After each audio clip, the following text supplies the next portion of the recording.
Estamos viviendo en un tiempo incierto, pero Dios ha dado luz al mundo en su profecía.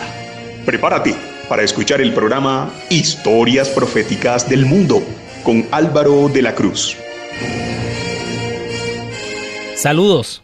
Invitamos a los oyentes de la AWR que quieran ponerse en contacto con este programa, dirigirse a los WhatsApp +57 321 296 59 56 y también al +57 311 739 50 32.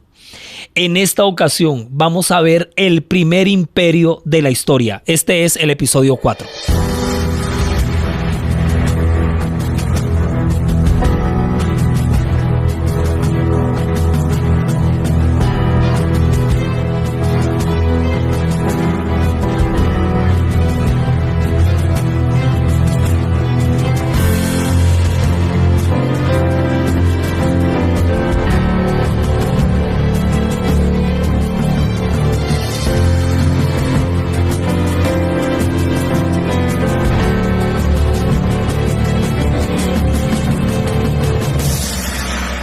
En el episodio anterior quedamos en el momento exacto en el que una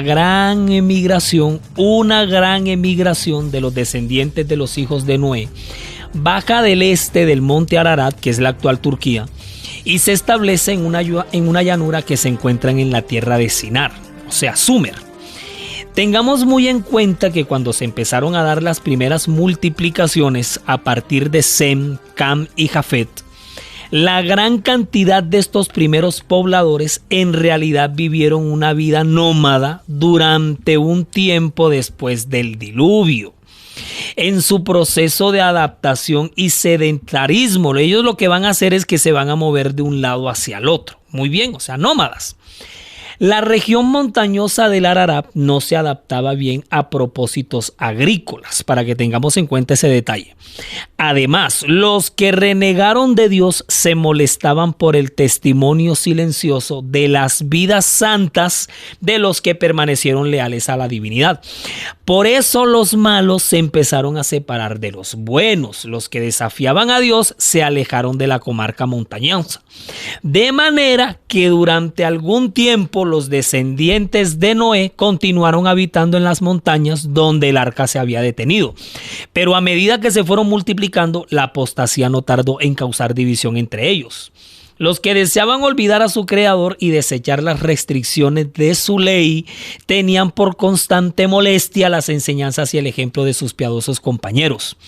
Y después de un tiempo decidieron separarse de los que adoraban a Dios. Entonces, en ese proceso de separación, ya aquí se empiezan a dar los primeros brotes de una especie de contracultura y los inicios de las sociedades plurales. Miren que esto no es nuevo, esto es viejo. En ese proceso de separación salieron de Oriente, es decir, del lado este de Ararat, y allá hallaron una llanura en la tierra de Sinar. Y dice la escritura en Génesis 11 versículo 2 que se establecieron allí. Y esa expresión "se establecieron allí" le está diciendo al mundo que ese gran grupo migratorio que bajo el oriente de las montañas de Ararat, fastidiado con el sistema religioso que conservan, en especial en su gran mayoría los semitas, quienes se van a responsabilizar que van a identificar por su temor a Dios de preservar el sistema religioso edénico que vienen heredando desde Adán, que conservó Abel, que no guardó, que el mismo Noé introduce en este nuevo mundo postdiluviano. Ese gran grupo migratorio rebelde que trae consigo esas secuelas de la maldad, la inmoralidad y la apostasía del mundo antediluviano. ¿Qué fue lo que en realidad provocó el juicio por el dantesco diluvio? Esa gente es la que va a protagonizar el origen, desarrollo y esplendor de la primera civilización organizada en la historia de la humanidad, los sumerios. Y es en cabeza de un camita que todo este fenómeno va a producir el primer cortocircuito que estallará en el enorme incendio que se avecina. Nimrod, hijo de Cus, Cus hijo de Cam, y Cam, hijo de Noé. Y ustedes ya saben lo que se profetizó de toda esta gente. Y Cus engendró a Nimrod, quien llegó a ser el primer poderoso en la tierra. Este fue vigoroso cazador delante de Jehová, por lo cual se dice, así como Nimrod, vigoroso cazador delante de Jehová.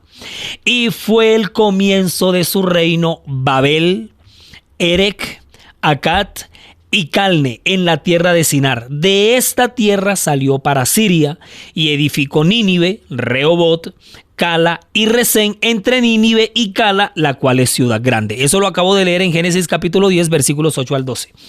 En estos 5 versículos se halla una gran carga informativa, histórica, socioeconómica, cultural, arqueológica, antropológica, sociológica. Mejor dicho, si continúo, no acabo hoy. Pero de tamañas proporciones e incalculables dimensiones que obligatoriamente nos hacen empacar maletas y ubicarnos en los sitios mencionados para ver cómo fue que la cosa cómo fue que se fue dando.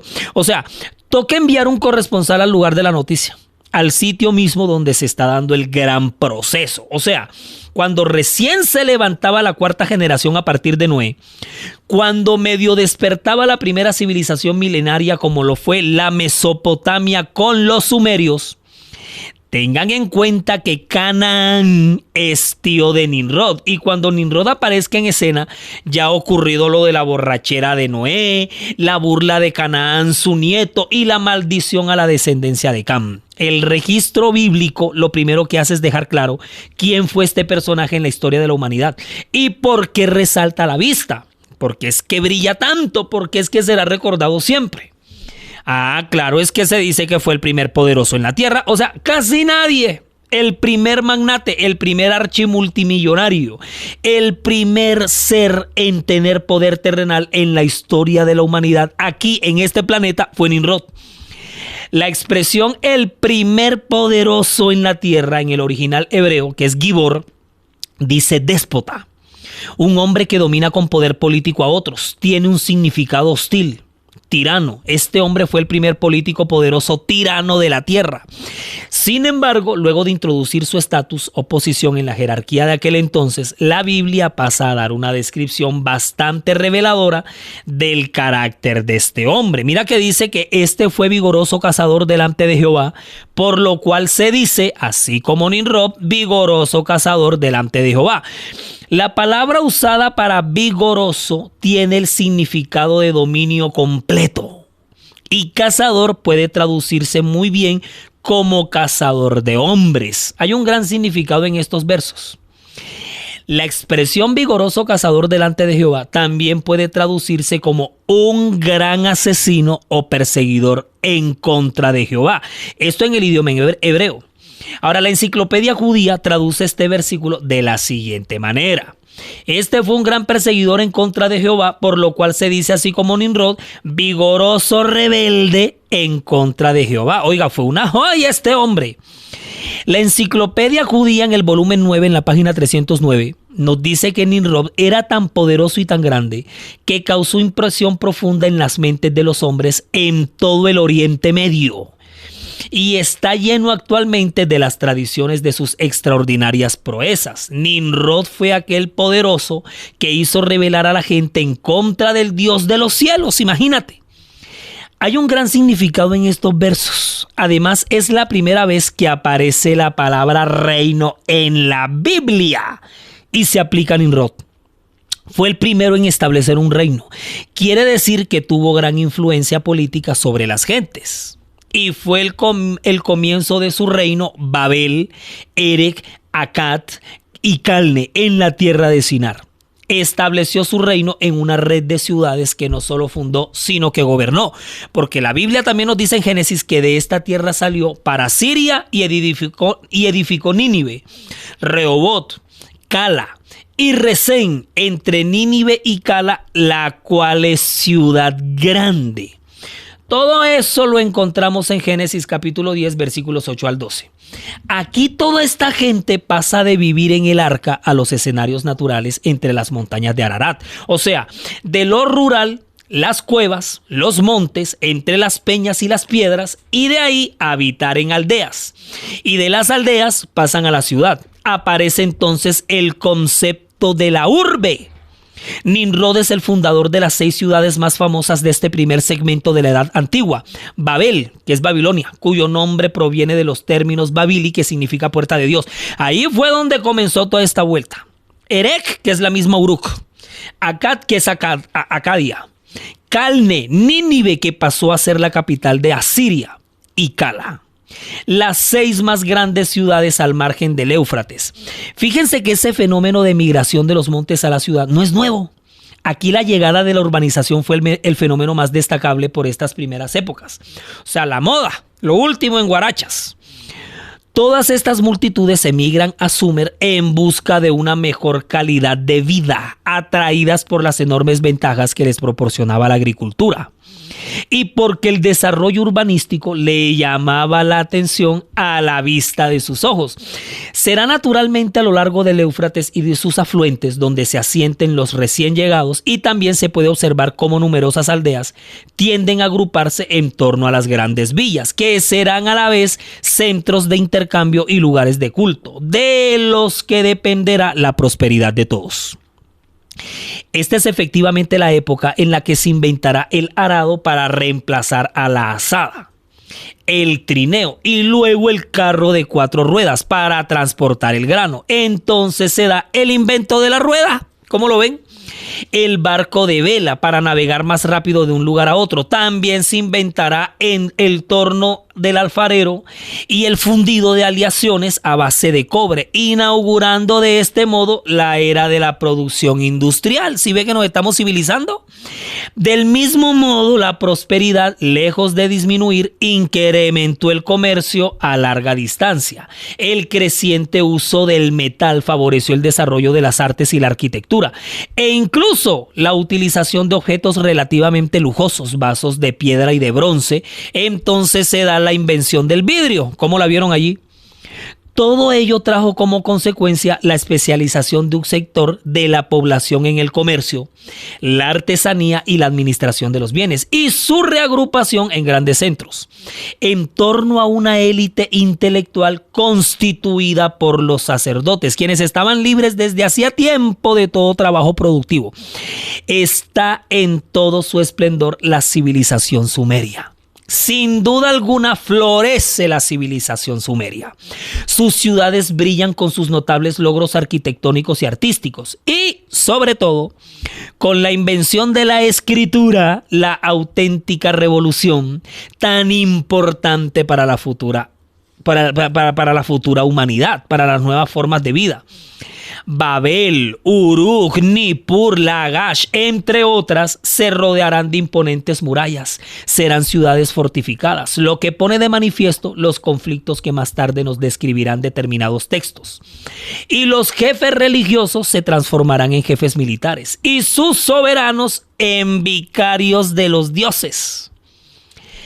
A lo largo y ancho de sus imponentes dominios rigen desde los cielos sus dioses. Y en torno a la adoración de estos se establecen ritos, se celebran ceremonias, se les rinde culto, se les ofrecen sacrificios y se edifican majestuosos templos y oráculos.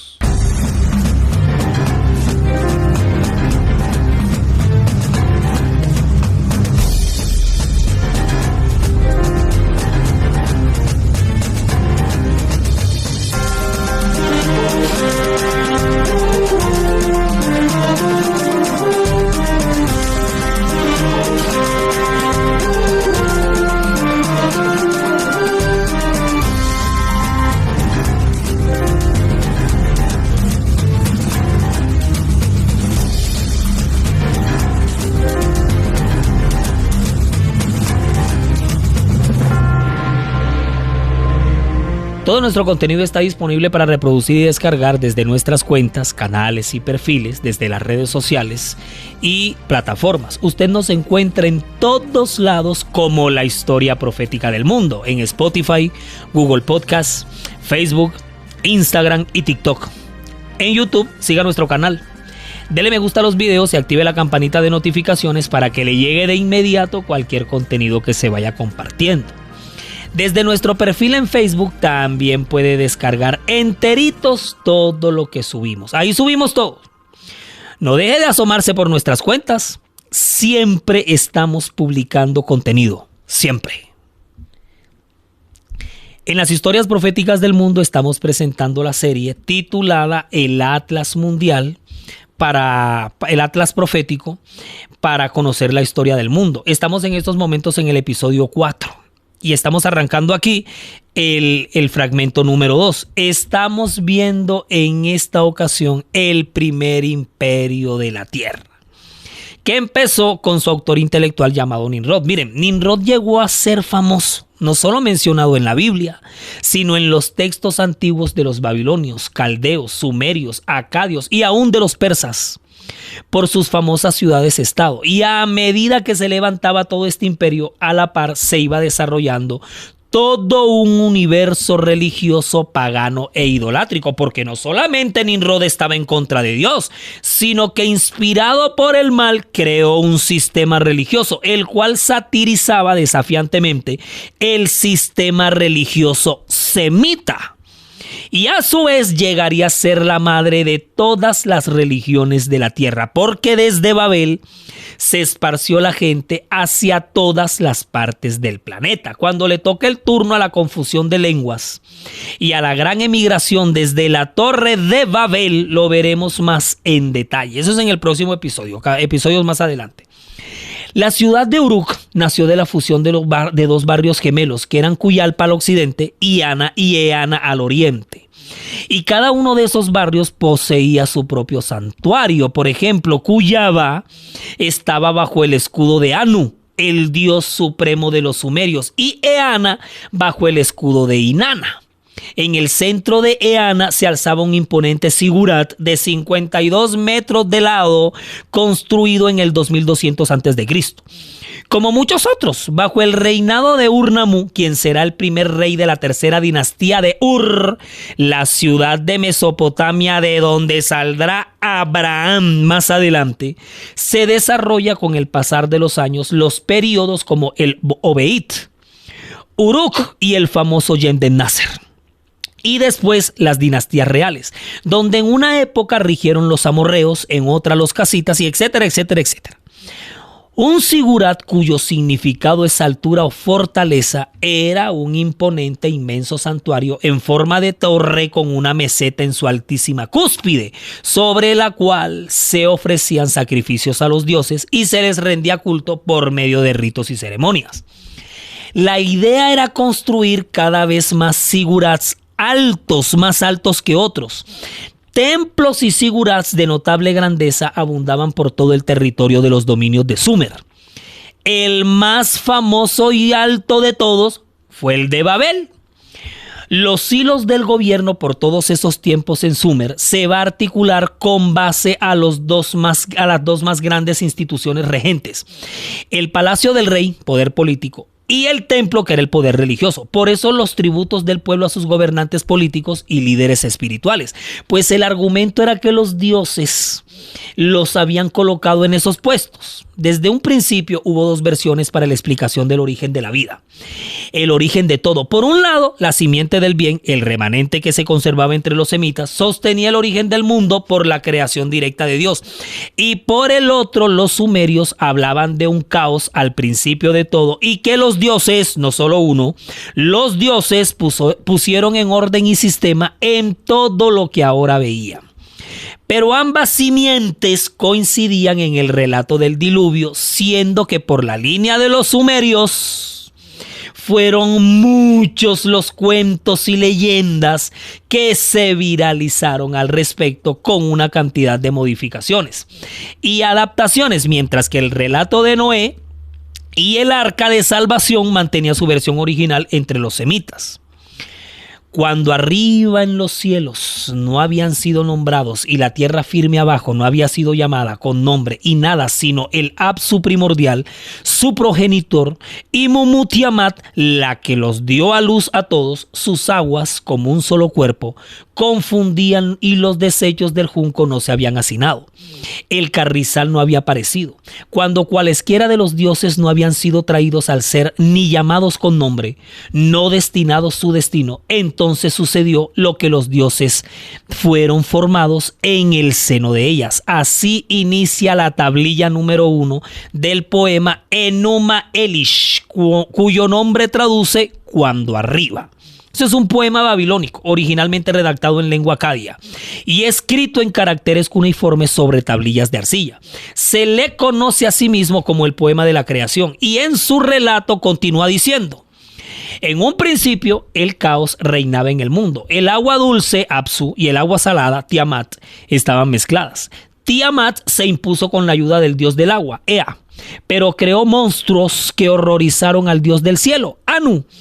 Este decidió poner orden enviando a Enlil, señor del viento y la tormenta, y a Inanna, diosa de la fertilidad, porque fueron estos dioses los que establecieron el modo en el que debían gobernarse las ciudades. Cada localidad contaría con un dios protector y con un rey, que actuaría de intermediario entre los dioses y los hombres. Analicen ustedes nada más ese pequeño fragmento del relato de la creación del mundo según los sumerios. Y nada más vayan imaginándose la cosmogonía que había en la cabeza de toda esta vasta población que habitaba en todas estas ciudades-estado que hemos mencionado aquí. Bueno, una de esas ciudades-estado en el pleno corazón de la Mesopotamia va a ser Ur de los Caldeos, para el tiempo cuando la dinastía real que esté gobernando en el momento sean los caldeos. Y de Ur es que Dios va a sacar a Abraham, de la línea de Sem, con quien Dios va a hacer un pacto y lo va a sacar, pero corriendo de ahí, porque la idolatría era bárbara. Los dioses mesopotámicos se contaban por miles. Anu, el dios principal, padre y rey de todos los demás dioses. El sigurán más importante levantado en su honor fue conocido como el Templo Blanco en Uruk, la actual ciudad de Huarca en el país de Irak. La señora de la montaña era Ninkuxak. Imagínense, madre de la vegetación y diosa de la vida. Era considerada la madre divina de todos los reyes de Mesopotamia. Enkiea, que lo acabamos de nombrar, no más en el fragmento del Enuma Elish, era el dios de las aguas, de todos los ríos, fuentes y manantiales. La ciudad donde se creía que residía este dios era Enkidu, la actual Abu Sharain, junto al Golfo Pérsico.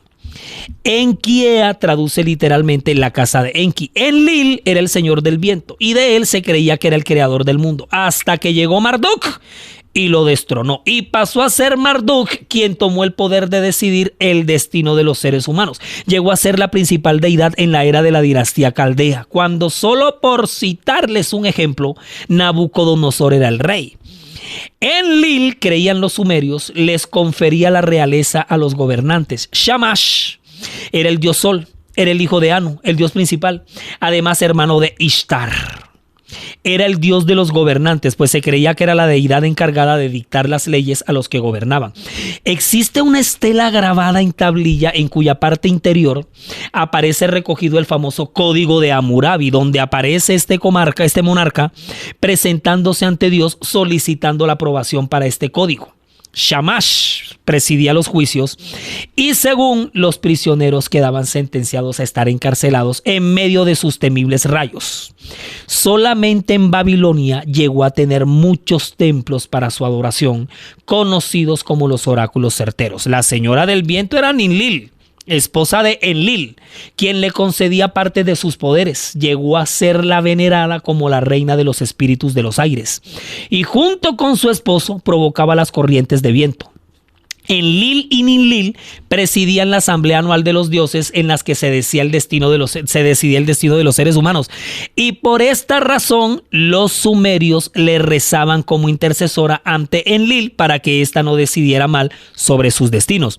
Por lo general, estos pobladores la percibían como una diosa pacífica y amigable, y eso lo reconocían cuando la brisa era suave y refrescante. Pero cuando se enojaba, solía desatar su furia por medio de terribles ventiscas y ciclones. Y si su esposo Enlil era el que se enojaba, a ella no le quedaba de otra que unirse con él en fieras tempestades y ciclones.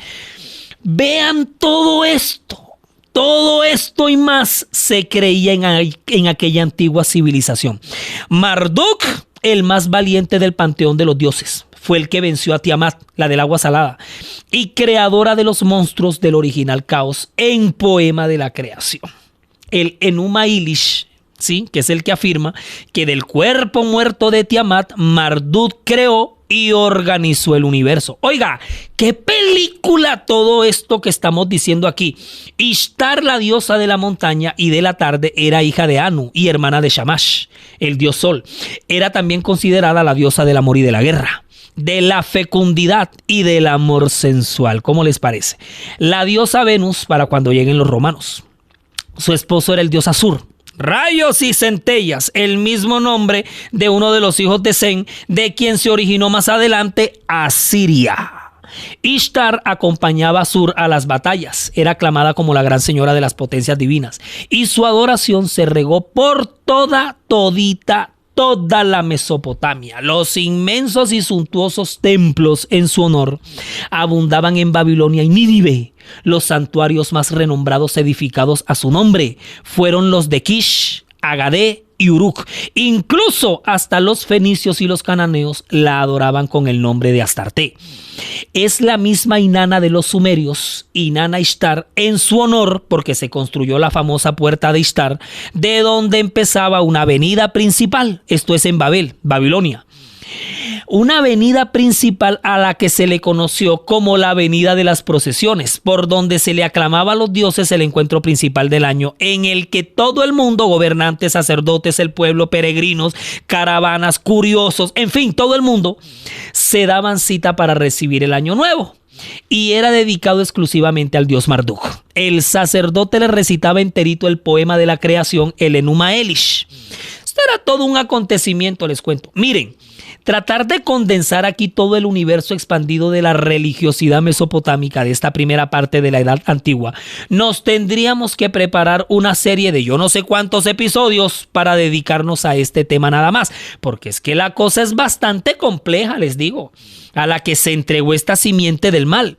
Por otro lado, cuán ricamente fue premiado el respeto de Zen hacia su padre y qué ilustre serie de hombres santos se vio en la descendencia semita.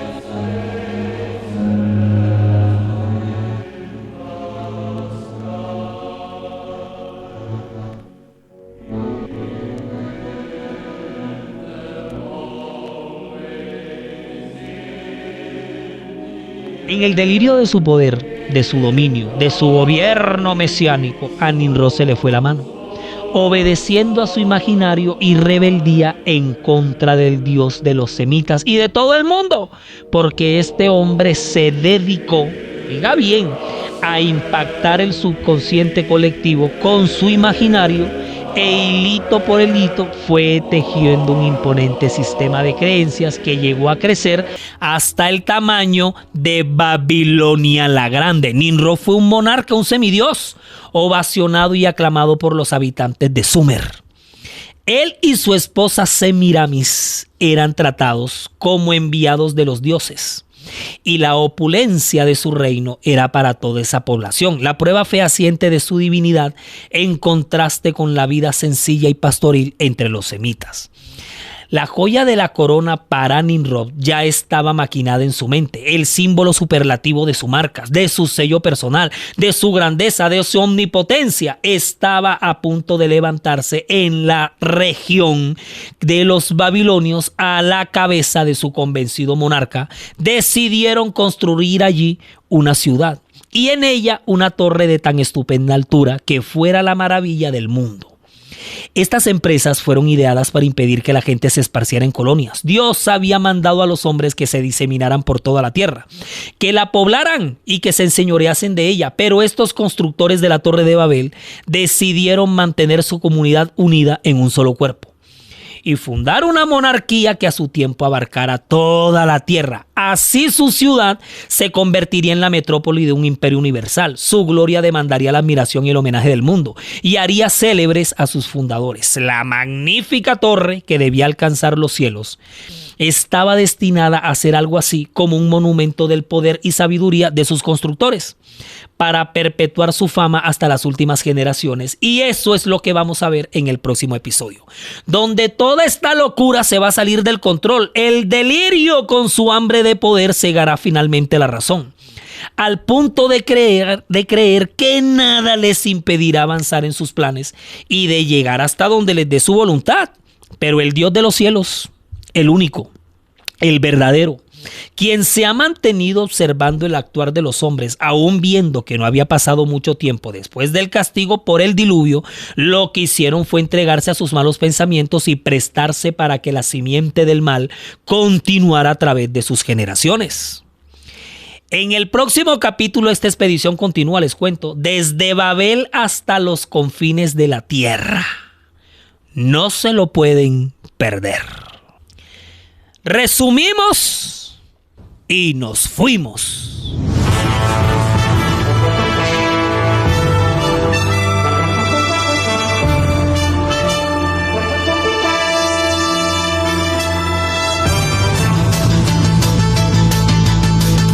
Uno.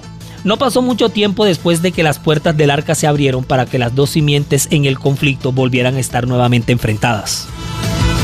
2. El remanente fiel que seguía entre los semitas va a conservar el sistema religioso puro desde Adán.